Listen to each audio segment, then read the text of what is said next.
एक गांव में रामू नाम का एक गरीब किसान रहता था। उसके पास जमीन तो बहुत कम थी, लेकिन मेहनत और ईमानदारी उसकी सबसे बड़ी दौलत थी। उसकी एक ही गाय थी, गोरी। गोरी कोई आम गाय नहीं थी, वह रामू के परिवार की तरह थी।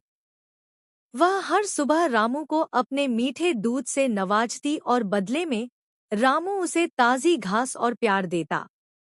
लेकिन गरीबी आसान नहीं होती। एक साल गांव में भयंकर सूखा पड़ा। खेतों में फसल न हुई, कुएं सूख गए और रामू के पास गोरी को खिलाने के लिए चारा तक नहीं बचा। वह बहुत परेशान था। पड़ोसी कहते, रामू, गाय को बेच दो, वरना तुम भी भूखे मर जाओगे। लेकिन रामू को गोरी से बहुत लगाव था। वह उसे बेचना नहीं चाहता था। फिर एक दिन गांव में एक अमीर व्यापारी आया। उसने गोरी को देखा और कहा, यह तो बहुत अच्छी गाय है, मैं तुम्हें इसके बदले ढेर सारे पैसे दूंगा। रामू की आंखों में आंसू आ गए। मजबूरी में उसने गोरी को बेचने का मन बना लिया।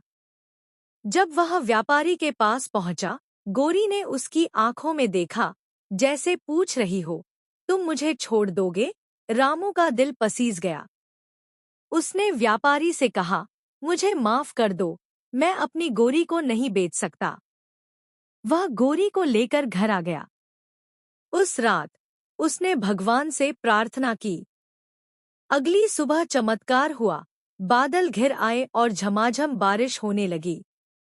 खेतों में हरियाली लौट आई, कुएं फिर से भर गए और गोरी के लिए खूब चारा उगाया। रामू समझ गया कि सच्ची दौलत पैसा नहीं, बल्कि प्रेम और विश्वास होता है।